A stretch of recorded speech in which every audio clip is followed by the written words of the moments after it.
de cómo nace la política colombiana el nuevo liberalismo, el verdadero, que se le debe a Luis Carlos Galán, a Rodrigo Lara, su paisano, doctor Salazar, más carismático que el doctor Luis Carlos Galán. Rodrigo lo acompañaba, yo empecé a trabajar en el Senado a la edad de 17 años, con el permiso de mis padres.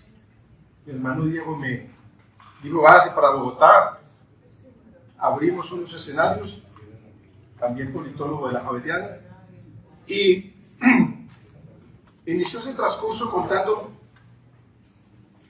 quiénes fundaron el nuevo liberalismo. Nos extendimos de ese sector liberal, de la candidatura de López y luego la candidatura del doctor Turbay, a quien criticamos, doctor Saulo, mortalmente. ¿Y qué iba a pensar que la vida es tan dinámica, que fue quien nos llevó a la unidad del Partido Liberal y que abrió las puertas de la generosidad? Porque si alguien era generoso, era el expresidente Turbay, siendo usted secretario general del Partido Liberal de la época.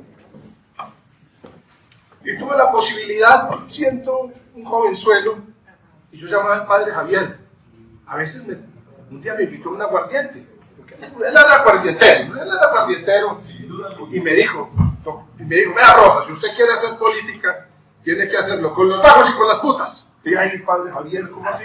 Porque él era así, él era desabrochado. Y padre, pero, y yo soy cura, tal cosa. Entonces, o sea, ¿qué quería decir? Que la política hay que hacerla con todo el mundo. No es tan exclusiva como lo hacían ciertos sectores de la política tradicional colombiana. Empiezo entonces a escribir esa historia del nuevo liberalismo, y cuando yo a los 17 años empiezo de mensajero de Rodrigo Lara a conocer todo ese proceso, y hay un debate que el país recuerda, Isabelita, el debate del $1.000.000 de Evaristo Porras contra Rodrigo Lara. Ese cheque, en esa época no había los controles, doctor Beltrán, ¿qué hiciste hoy en el giro de los recursos públicos? Nosotros teníamos la oficina de Rodrigo Lara en el tercer piso del Capitolio y pasaba yo de mi paisano que quedaba en el segundo, Víctor Namarco, quien siempre compraba las motos para enamorar a las niñas en la dorada. Y sacar los votos, pero entonces no les entregaba la tarjeta de propiedad de las motos, sino después de que votaban. Y se inicia entonces todo ese proceso del nuevo liberalismo. Enrique Pardo Parra, llega el yerismo, Fabio Lozano Simonelli, Germán Botero de los Ríos, Jaime Vidal Perdomo, y encabeza nuestra lista nada más y nada menos que un hombre que le dimos la presidencia de Colombia, como fue Hernando Agudelo Villa, quien encabeza nuestra lista en la Cámara. Galán, un gran economista, no pariente mío, tiene el mismo apellido, Rosas, pero él de Cundinamarca, yo de Caldas. María Mercedes Carranza. Y un día me tocó ver llorar al doctor Luis Carlos con María Emma Mejía. Entonces llevaba yo un día una carta. Era una ausencia que iba para Italia. Y vi al doctor con unas lágrimas aquí, la 90 y pico, y conocí detalles máximos, pequeños y muchas cosas del doctor Salazar de la política colombiana. Me dice entonces, Lara, no tenía nadie, iniciamos el proceso. Año 80, 81, 82, 83, 84 se inicia el tema del narcotráfico en la política colombiana. Y surge en el departamento del Quindío un movimiento que se llamaba el Movimiento Latino Nacional, inspirado por Carlos Pérez Rivas. Y el ideólogo de ese proceso, doctor Guzmán, era un poeta que llamaba Luis Fernando Mejía. Se iniciaba esa época y conozco a Jairo Ortega Ramírez, representante de la Cámara por el departamento de Antioquia. Él se retira, en esa época los suplentes podían asistir, y accede a la Cámara de Representantes Pablo Escobar Gaviria. Y me dice, Rodrigo Lara, cositas, vaya, no tenía una persona más seria, yo le hacía las vueltas, los mandados, tal cosa. Era la época en que uno nombraba a través de telegramas a todos los funcionarios públicos. Yo hice nombrar por allá a varios funcionarios sin permiso de eso, los alcaldes le invitaban a almorzar en las cárceles, y uno tenía esas facultades. Y me dice, vaya a la comisión primera y pregunte por el representante Pablo Escobar Gaviria. Debate, comienza el tema del narcotráfico, el tema de la extradición en Colombia, y voy a la comisión primera y encuentro a Pablo Escobar con una mujer muy bella que vive actualmente en Miami, que escribió un libro sobre la historia de Pablo Escobar. Y voy y le digo, un señor gordito, empambado, una cadena grandísima, y le digo, yo no sé, muy ingenuo, unos 18 años, 19 años. Digo, representante, el doctor Rodrigo Lara le manda a decir que ese debate es injusto, que no se haga. Se para una frase de grueso calibre y me dijo, dígale a ese HP que él es amigo de la extradición y que se cuide. Yo fui, pero antes me dijo Lara, y busque quién está en tal sitio, en relatoría, y estaba Carlos Leder, que se iniciaba el Movimiento Latino Nacional, unido con toda esa alianza de narcotráfico que luchaba contra la extradición. Voy, miro a Carlos Leder, lo veo allá tal, y voy y le cuento a Rodrigo Lara. Doctor Lara, está sucediendo esto y esto. Y estaba, recuerdo muy bien, Federico Estrada Vélez, también asesinado. Gran señor. Y paisano Rodrigo Marín Bernal. Ernesto Samper Pizano, con quien disputábamos los votos con el Poder Popular en Bogotá, y él no esperaba que eligiésemos 5 senadores porque nuestro quinto renglón fue Emilio Urrea Delgado, exalcalde de Bogotá. Pero la amistad de Samper y Galán no era igual a la amistad que nunca existió entre César Gaviria y Luis Carlos Galán, jamás. Eso fue otro proceso. Luego surge todo ese tema y voy entonces y le cuento a Rodrigo Lara, doctor Lara, ministro, ya era ministro, había renunciado, y lo reemplaza Arismendi Mora Perdomo y presidente de la Cámara Julio Amón Vanegas. Ministro, que usted es un tal. Y me dice, hombre, esto está complicado, a los pocos días fue asesinado. Luego suceden todos estos temas del nuevo liberalismo, movimiento muy bien organizado que yo cuento, y cómo se inicia el gran ideal por la paz de Luis Carlos Galán.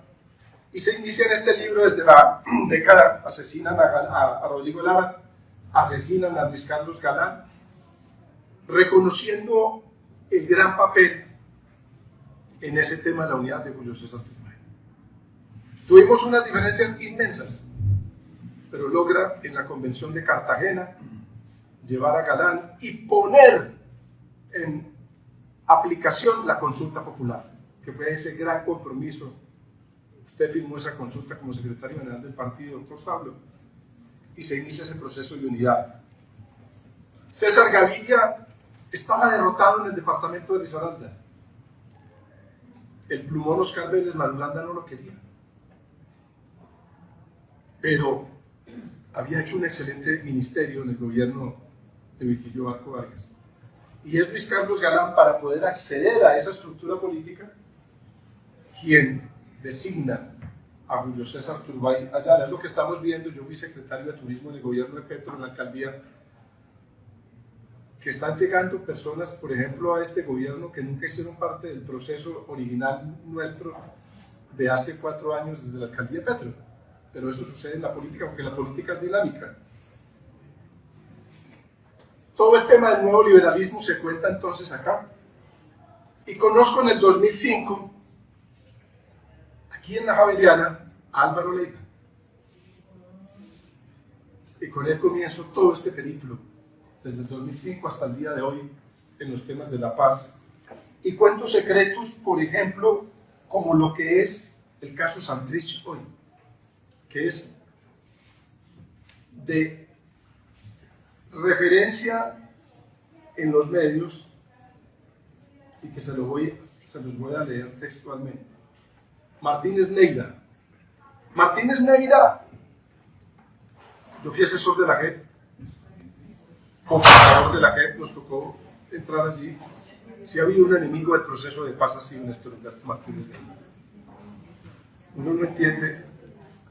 Uno no entiende cómo un hombre, nada más y nada menos hijo, que semejante personaje se nos haya opuesto a tantos temas como lo pude evidenciar siendo el asesor político de la Jurisdicción Especial para la Paz, lo mismo que el hijo de Rodrigo Lara Bonilla, doctor Salazar.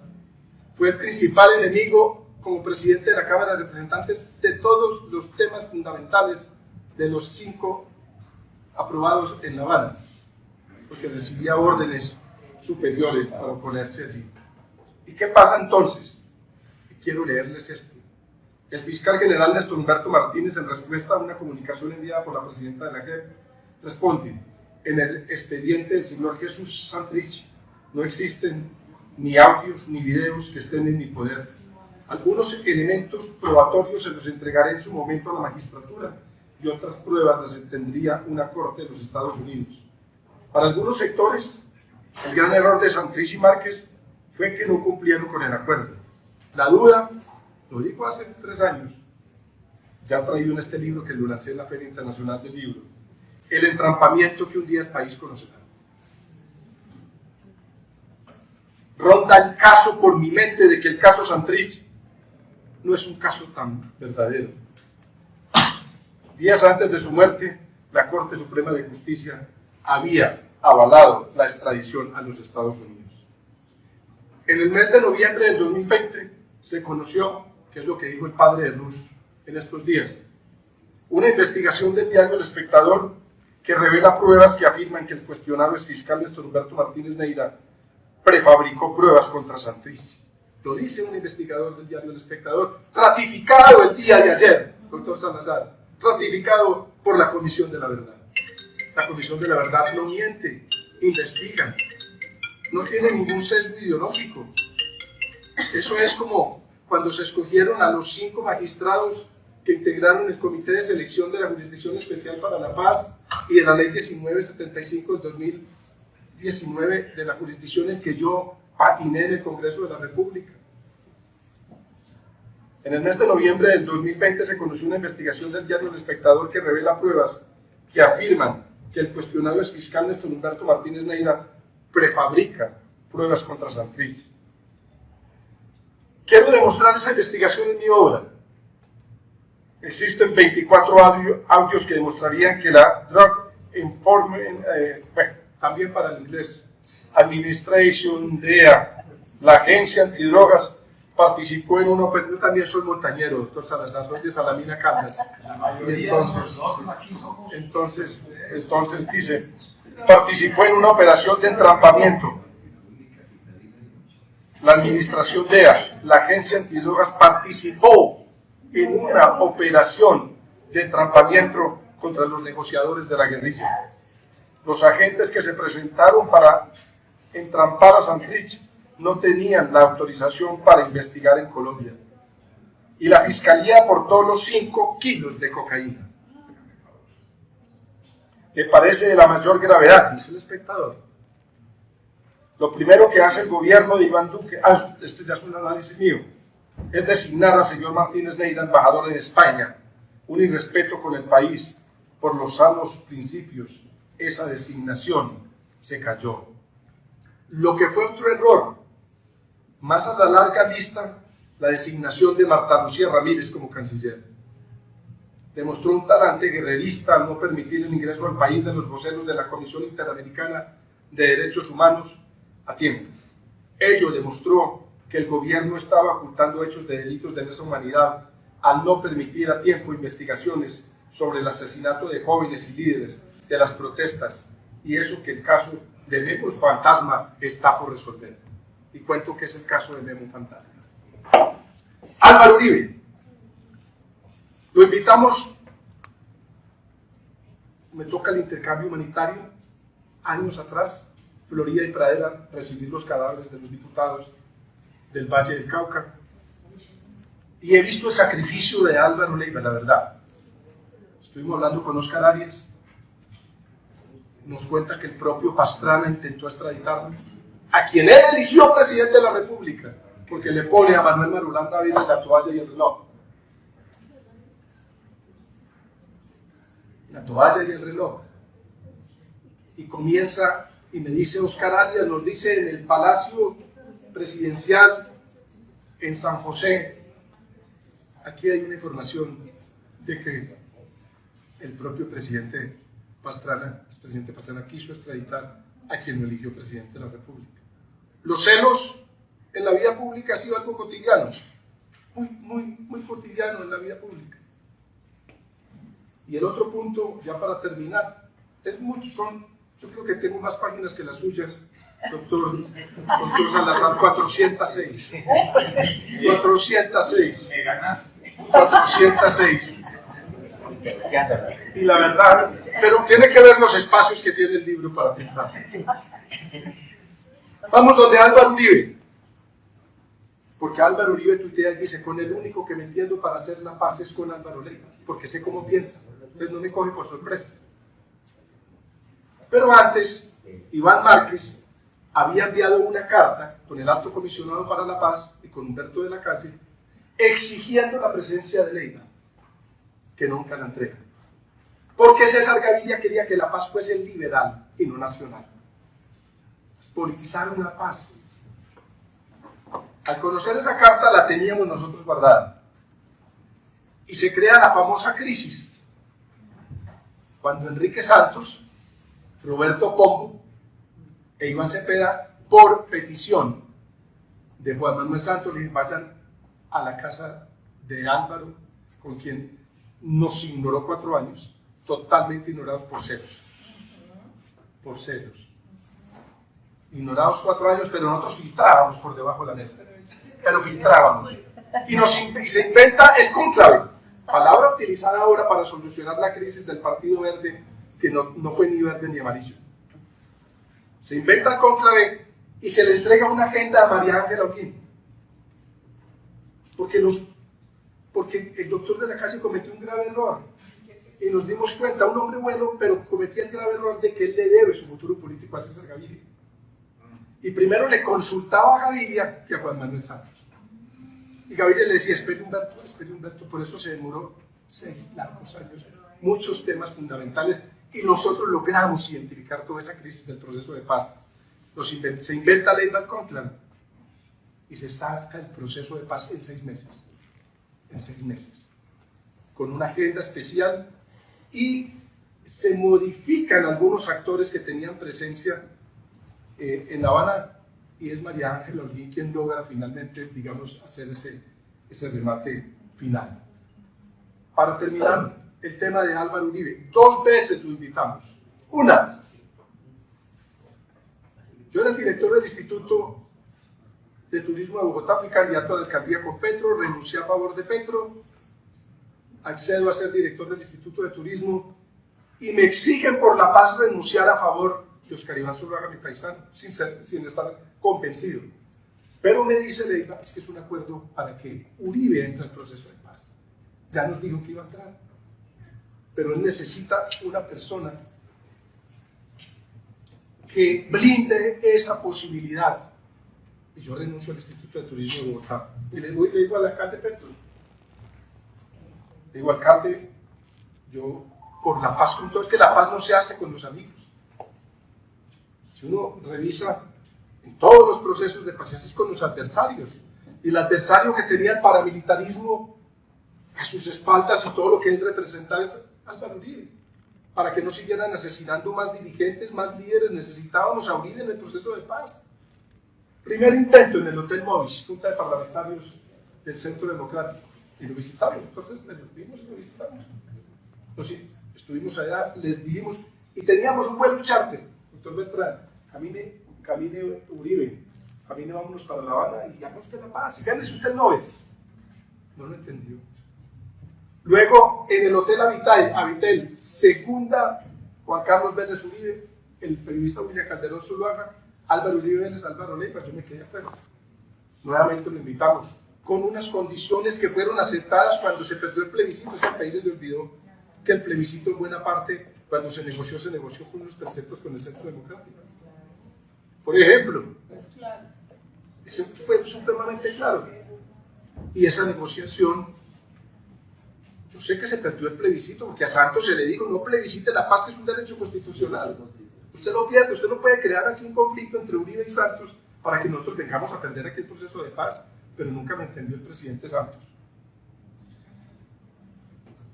Entonces esas invitaciones a Uribe no surgieron efecto, luego Uribe se va a la posición que tiene. Hoy, yo creo que la situación del expresidente Uribe es bien compleja, debió haber quedado más grande frente a la historia, pudo más el odio que los intereses nacionales. Y finalizo contando geopolíticamente una persecución que tuve en la Jurisdicción Especial para la Paz, porque trabajar estos temas de paz es muy difícil, es muy difícil. Y finaliza esta obra contando lo que ha representado geopolíticamente el gran error y el acierto de presidentes frente al manejo del COVID-19 o la pandemia. Uno nunca pensaba que el presidente de Corea hubiese sido tan disciplinado, por ejemplo, con el tema del tapabocas. La gente no se imagina el grave error que cometió Trump al desconocer el tapabocas y el manejo que le dio a la muerte del afrodescendiente George Floyd. Eso ocasionó un cambio geopolítico impresionante en los Estados Unidos. La soberbia de Bolsonaro, que nos llevó casi a la muerte. Y uno no puede entender cómo una democracia como la de Nicaragua tenga un presidente y su esposa vicepresidenta y los hijos gobernando la nación. Yo creo que ahí se cometió un grave error y el gobierno debió haber fijado una posición más frontal por los ataques a ciertos sectores por parte de Ortega, quien también cometió gravísimos errores, errores que no cometió Macron, quien fue disciplinado con su política de austeridad fiscal, con su política de subvención a las empresas, con su política, casi toda Europa fue muy acertada en el manejo de la pandemia.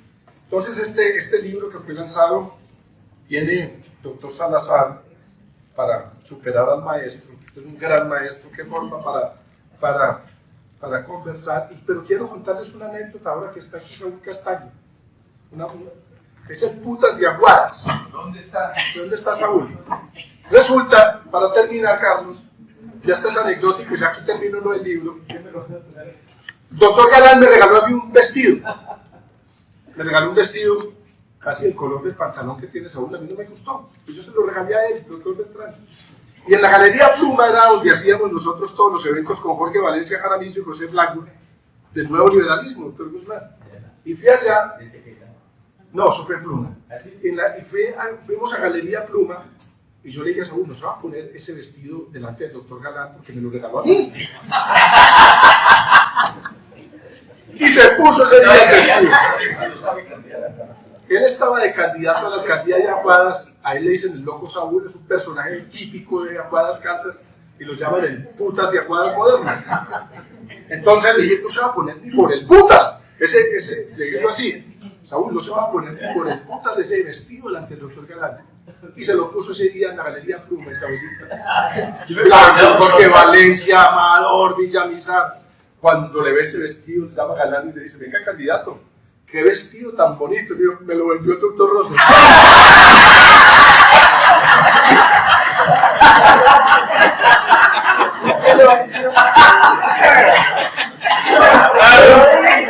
¿Cómo le parece? ¿Cómo me dejó? Como un zapato. Me llamó el otro día a la oficina y me dijo, no le vuelvo a regalar nada, Rosa. No le vuelvo a regalar nada. Usted vende lo que uno le regala. Digo, no, es que usted necesita para pagar la matrícula de la universidad. Pero muchas gracias.